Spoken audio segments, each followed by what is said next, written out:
This is the E-Commerce Braintrust, a podcast about building momentum online for established consumer brands. Join our hosts and their expert guests for high-level conversations about e-commerce strategies, trends, and innovations. Access our Braintrust and boost your brand's e-commerce potential. Hello and welcome to the E-Commerce Braintrust podcast. I'm Julie Spear, Head of Retail Marketplace Services at Acadia, alongside my co-host Jordan Ripley, Director of Retail Account Management. And today we welcome back one of our favorite guests, a longtime friend of the pod, Lauren Livak Gilbert. Lauren is the Executive Director of the Digital Shelf Institute and also a podcaster. She is the co-host of Unpacking the Digital Shelf. Lauren has come onto the podcast today to share insights from a recent report that she co-authored with Azoma. And it's titled, How to Prepare Your PDP for the Agentic Commerce Era. One of our absolute favorite topics. There is so much to dig into as we talk about how to do so for Amazon, Walmart, and Target. So without further ado, Lauren, welcome back. We're thrilled to have you here. Thank you so much for having me. I love both of you. This is a lot of fun. So excited to be back. Sure. Obviously, that's been such a buzzy topic for, it seems like years, but maybe a day, who knows? But is this one where you're like, oh, I've always wanted to do this report and now it just felt like the right time of we have enough information here? I'm just curious, like, what was the story behind pulling this report together?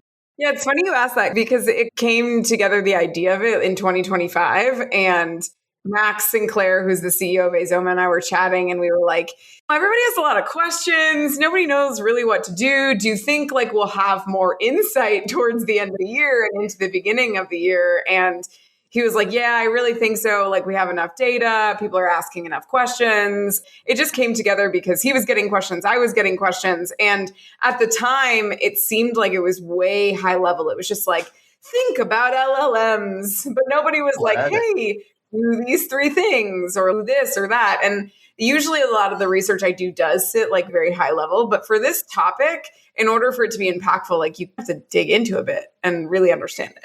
So that's where it came from. Yeah. We will dig in even more. Yes, I'm ready. Let's start with a little bit of framing. Based on your view, based on your research and everything that you see with all the brands that you talk to in your day-to-day, where do you see us in the agentic commerce journey? Where are we in that flow? What does it mean for how customers approach shopping different from even 6-8 months ago? Where are we now? How would you plot us? Yes, I feel like the word agentic commerce gets thrown around a lot. So I'm going to actually define it and then answer the question. So if you think about agentic commerce from the true definition of agentic commerce, it's autonomous shopping. Meaning like an agent is like actually going and doing an action and purchasing a product for you. We are not there. You probably both saw ChatGPT is pulling back on investing in instant checkout, right? Like the true world of agentic commerce does not exist today. Will it exist in the next 5-10 years? Maybe, we don't know. But I do like to talk about it more as like agentic discovery. But a lot of people use agentic commerce to describe that. So just for everyone on the pod, if people say that, ask their definition because there is no standard. But the way I think about it is using LLMs to find products. So going to a ChatGPT and asking for the best comfy couch for your family room. I just bought a house, so I did search that. Or going to Gemini and asking a question, or Rufus, like using LLMs to discover products. And you can't deny, I can't deny that it is fundamentally changing the way that consumers shop, and it will really disrupt the journey. But I really like to be on more of the pragmatic side of things, where all of the work that brands have been doing today around PDPs still matter. Tomorrow, everyone isn't just going to all of a sudden stop going to a grocery store or a Walmart or going to Amazon. Like that behavior isn't changing. But it is disrupting the way people might approach figuring out if they want to buy a $1,500 TV or where they're going to buy that couch or how they're discovering products in specific categories. I'm the anti-hyper. It's not like fundamentally changing everything tomorrow and you don't have to go blow up your strategy, but it is affecting discovery. You do need to pay attention to it. You do need to test and learn. And it is a different way of shopping and discovering. We're not going to get hyperbole out of you no. on this? Nope. Anti-hyper is such a good euphemism for doer. You bring the positivity, but also the reality, which we can appreciate. Because this is such a hype topic. How many people were like, agentic commerce is like changing everything tomorrow? And the brands are getting hit from multiple different aspects. They're like, what should I be doing? How should I be focusing on it? And I really just tell everyone to take a deep breath. Like, all of the foundational work that you've done on being brilliant at the basics and being in stock and pricing and PDPs, like all of that feeds the agentic shelf. So it's not something to just like panic about, but you need to learn and be aware. Yeah. I also think like you touched on something too, which is it's easy to box this conversation into a binary of people like are agentic shoppers or are not, right? When in reality, we all got our heads around the idea that like shoppers shop across channels and there's many different touch points that lead to the conversion. But somehow now we're in this mode of it's either like I'm all 100% AI or I'm all search and browse and there's nothing in between. And as you mentioned, like a $1,500 couch is going to be different than like a toothbrush. And so there might be different, there's different modalities here that people will exist in over a long duration of time, and like understanding that we operate in that messiness is hopefully okay. I think we can all get there. Right? Yeah. And like, I actually just made a graphic that I posted on LinkedIn about the overall population of the US workforce and how many people actually use AI. And the percentages are like astonishing. If you look at it, like most of the US workforce is not even touching AI. A small subset of them are using it every day and are power users. But like we sit in our bubble and we talk about it because it's affecting our jobs. If you go to Times Square and pluck someone off the street, like they're probably not using it in their everyday life, which is fine. But it just gives you perspective on how fast it's actually changing everything. Yeah, a lot of great research in this report, and I want to make sure we get to it. I think one of at least the relatively novel tactics within this research is really unpacking the kind of origin story of these various retailers and like their relative approach to embracing or home building, baking their own sort of AI shopping assistants or ecosystems within their platforms. So the first one that you dive in on, and of course the first that we'll dive in on this show, is Rufus, the customer-facing portion, Cosmo, the sort of intelligence layer that underpins Rufus. If we're trying to initially change our conception from just keywords to this AI-enabled shopping journey, you talk a lot about what that looks like and how that plays out across Rufus and Cosmo. Can you just bring us up to speed of what that looks like in this research and how we should be thinking about it? Yeah, for sure. And I think you hit on something that's really important, Jordan, that I'll start with. And you talked about keywords. SEO is the foundation of AEO. SEO doesn't go away. All of that work you did and have done is still important and it still matters. So it's more of an additional element. And we're all still learning. Like I am not an expert. No one is an expert. If someone tells you that they're an expert and they have a 3-year roadmap, I would question it. We're all just learning and figuring it out. So from an Amazon perspective, people are probably familiar with the A9 algorithm. That's been replaced by Cosmo. So Cosmo is now the kind of back-end intelligence layer that's fueling Amazon. And it fuels Rufus, which is the customer-facing agent. When you're thinking about how people are engaging with Amazon, they can go to the search bar. And it's new. Now they do have some questions from Rufus in the search bar. But the search bar is still the traditional search bar, right? Like I'm searching for black knee-high socks. I don't know why that was the first thing that came to my head. But black, great with the couch. Black knee-high socks and a couch. They're just... But when I go to Rufus, I might say, hey, what's the best chew toy for a 100-pound dog? Which I also have, right? So like you're interacting with different elements of the Amazon site or mobile app in different ways. So traditional search still exists. But on Rufus, it's more conversational. And so if you think about a Rufus versus a Cosmo, Rufus is looking for more Q&A, more conversational elements, where Cosmo is looking more at the structured data, like all of the specs on the back end, are all of the attributes filled out, all of the inventory information, a lot of those elements from like the supply chain side. And then from a Rufus perspective, it's using reasoning, right? So it knows that I'm Lauren and it knows that I've purchased certain products in the past at certain price points. And so it will recommend products based on the reasoning and the memory that it has for me. Now, from a Cosmo perspective, it's using product knowledge only. It's not using all that additional information from the searches in Rufus. So they're working together, but different elements, the PDP page and the just experience on Amazon.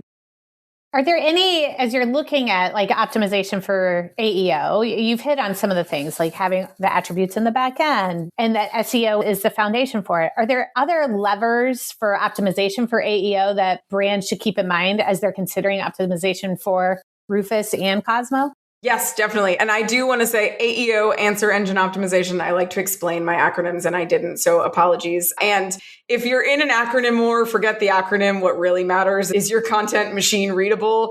The industry has not landed on an acronym, but I will use, and for this report, we used AEO. So there's a lot of different factors. Please download the report to look at all of them. But some of my favorite ones that I like to talk about, I already hit on a bit, Q&A content. LLMs are conversational, right? You're asking a question, you're getting an answer. So having content that's also conversational and has questions listed in it is easier for the agent to then surface to the consumer. Having the Q&A module in your below the fold enhanced content, including answers to popular questions in your bullets and your description. Underneath every image carousel, it has recommended questions from Rufus. Have you answered all of those questions in your content? So thinking about those types of things, using more noun phrases. So instead of using like SEO language, it would be more regular sentences like a water resistant laptop backpack for travel versus laptop backpack water resistant. The first one is more of a sentence in natural language versus the second one is more of that kind of like choppy SEO kind of keyword based. So making sure it's more natural language. And then the other one I would say is alt text. I know when I say that, a lot of people are probably like, ooh, we haven't really paid attention to our alt text. But alt text on images in the carousel above the fold and on your enhanced content below the fold, that's all being read by agents. So that matters and it's really important. And agents, especially Rufus from an Amazon perspective, is also reading text on imagery. So what are you putting on your images in your carousel? Is it a claim? Is it a benefit? Is it answering a question that's popularly asked by your consumers? Putting that on your image is another way that Rufus can read that and then surface it to the consumer. The thing that I like about all of this is SEO always felt a little bit of the dark arts, where it was like, oh, I'm going to try to reverse engineer the Google, Amazon, whatever the algorithm was. It was like, let me do a bunch of hacky stuff. And it became more natural over time as like the algorithms improved. But it was always like, what sort of bleeding edge thing can I do to try to increase my rank? Is that review harvesting? Is it like stuffing a bunch of keywords in the front of the title, that sort of thing? And a lot of this is still a black box. Like I still don't exactly know the levers that influence AEO. Somehow it makes more intuitive sense to me where it's read what the reviews are saying, look at the questions at the top, what are people asking about your product, and then build a content map according to me. Like that as a human, it took AI to get us to this more human world. Of I was going to say, it's a more human approach. Yeah. I 100% agree. As a consumer myself, right? AI has made shopping more human in so many ways. And it's so incredible. But I think what it really comes down to is as a brand, you need to make great quality products. Those are the ones that are going to win out in the end. You cannot game the system. You cannot keyword stuff to just become the popular product. Like you need to make great products that consumers love and are actually helping or solving a problem in their lives. That's really what it comes down to. And it's even the playing field a bit in that respect with AI. Yeah. The other thing that I found really interesting about this research report is like the bones of the various retailers and how that influences their approach to AI shopping. So like Amazon, right? Endless assortment, keen competition around price. So it's a lot of like, how do we use Cosmo to ingest all of that product information and then match that to the context history of the user and find those like correct pairings.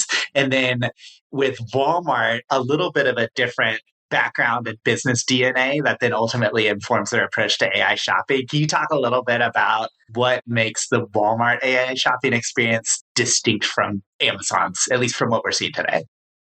Yeah, they have a very different approach. So Amazon is, you can only use Rufus. Nobody else can scrape Amazon. OpenAI, everybody else stay out. They're like closed walls.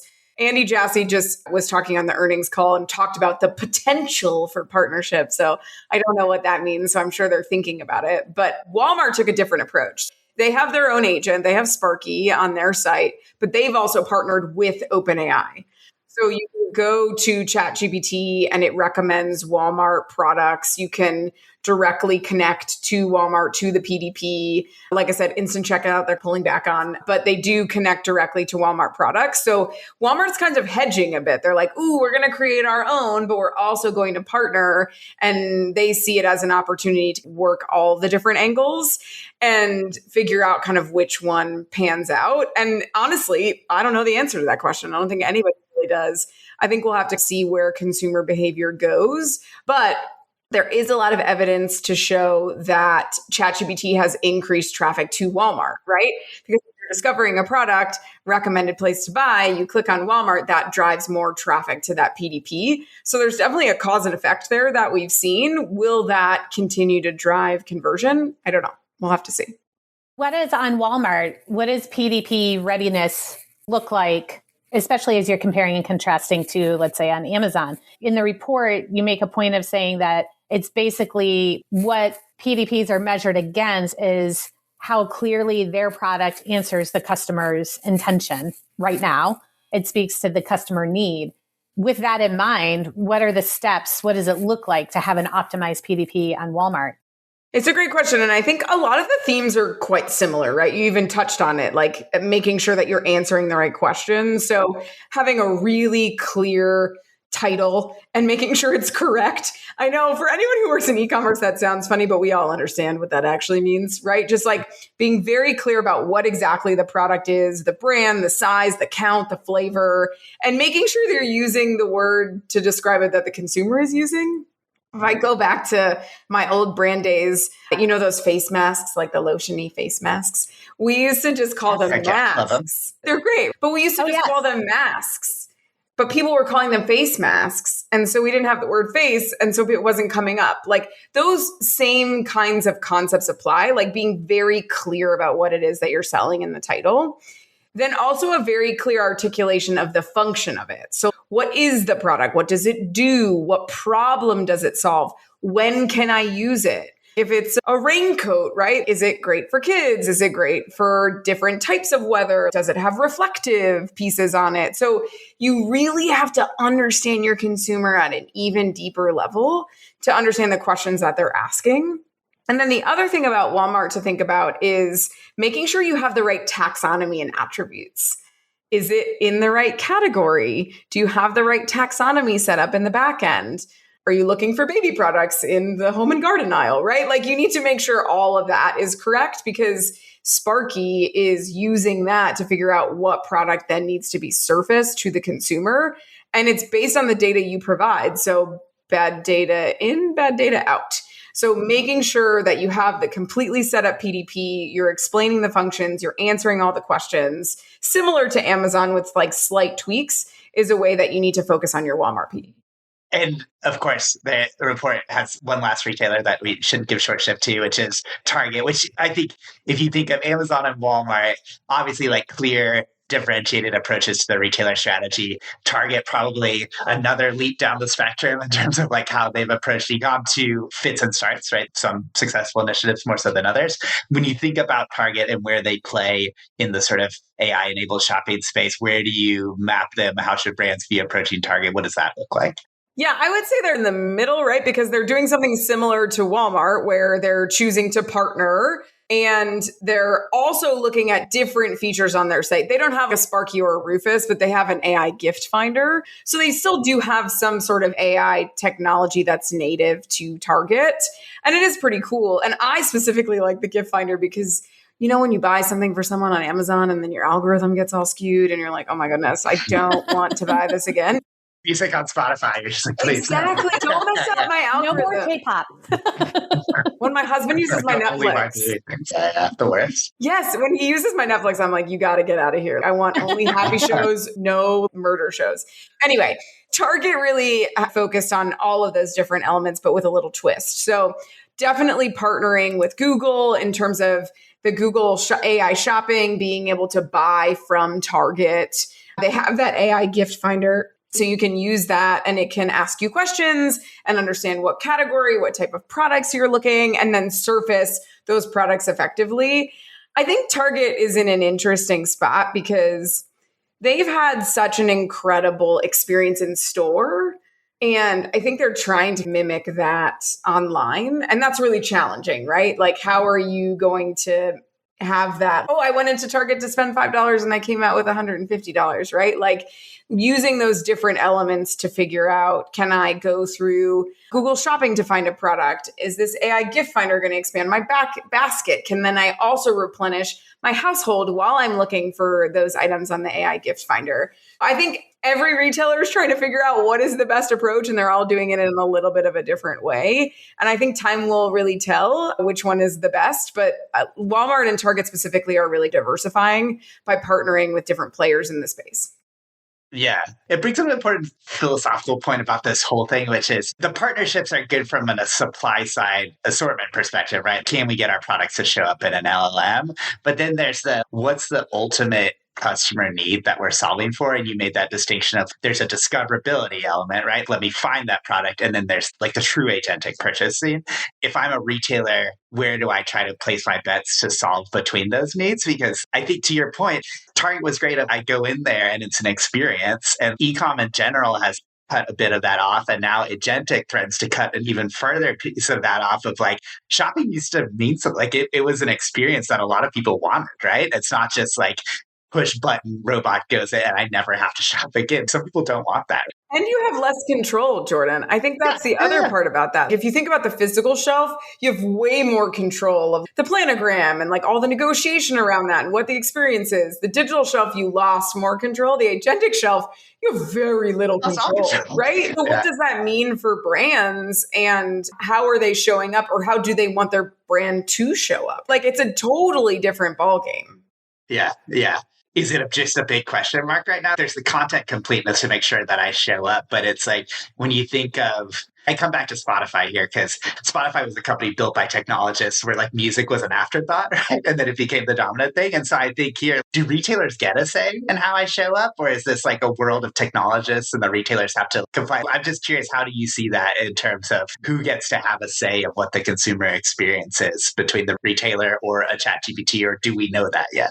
I still think the brand owns a big part of their story, right? And I think it goes back to what I was saying before. If you make great products, like you're doing well in the space because people are talking about it. And the way that you think about AI discovery with a ChatGPT or any LLM is they look at authority based on citations, right? So people are talking about you, people are talking about you positively.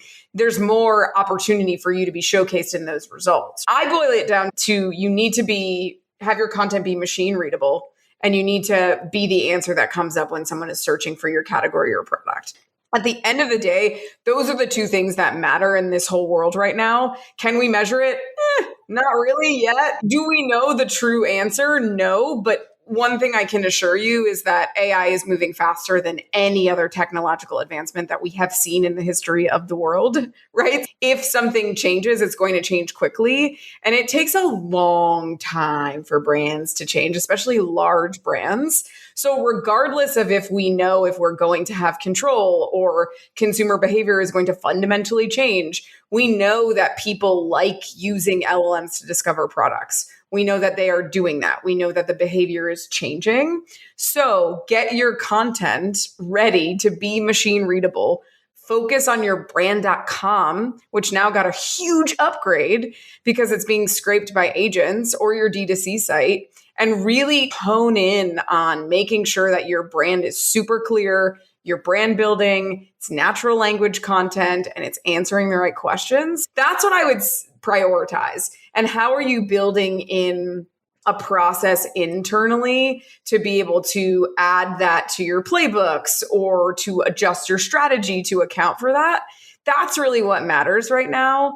And I think, and this is something I'm also passionate about and have been on this podcast to talk about, but like your org structure really matters here too. Like how you are working internally to get ready for this shift is something that isn't talked about as much as it should be. AI is fundamentally disrupting the way that brands and organizations work internally. And so I think that's really important to focus on as well.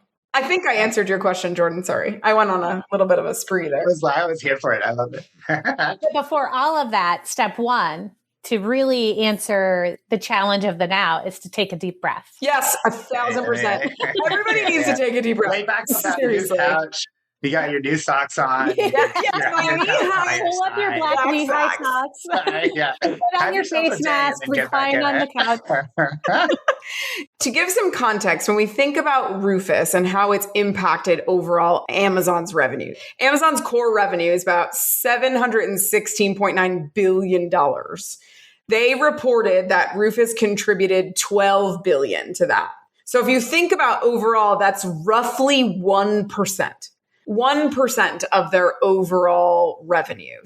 It's definitely a big number if you look at it in isolation, but if you look at it from the broader perspective of Amazon, it's definitely like a small piece of it. The only reason I say that is don't change your entire Amazon strategy. Like just thinking about it as a test and learn and think about how you can update some content and figure out what makes sense. But it's not a blow everything up and only focus on agentic commerce kind of thing. I think that's incredibly productive context to share. It underscores that we still don't know where this is going, and we have time to take a breath, do the testing, and see how it impacts as this continues to evolve down the road. Yes, 100%. And focus on the things that really matter. Get your data right. If you don't know where it is, find it, figure out who owns it, make sure it's clean, make sure it's accurate. That is really critical here. Most of the brands that I talk to that ask me about AI, I say, let's put a pin in that. Do you have all your PDP content? Do you have a PIM? Do you know where your data is? You know what I mean? Like it's all the basic information that is the building blocks of being able to be successful with AI. And AI is not going to fix it. It's just going to amplify the problems. So you really got to focus on what matters before you get deeper into AI.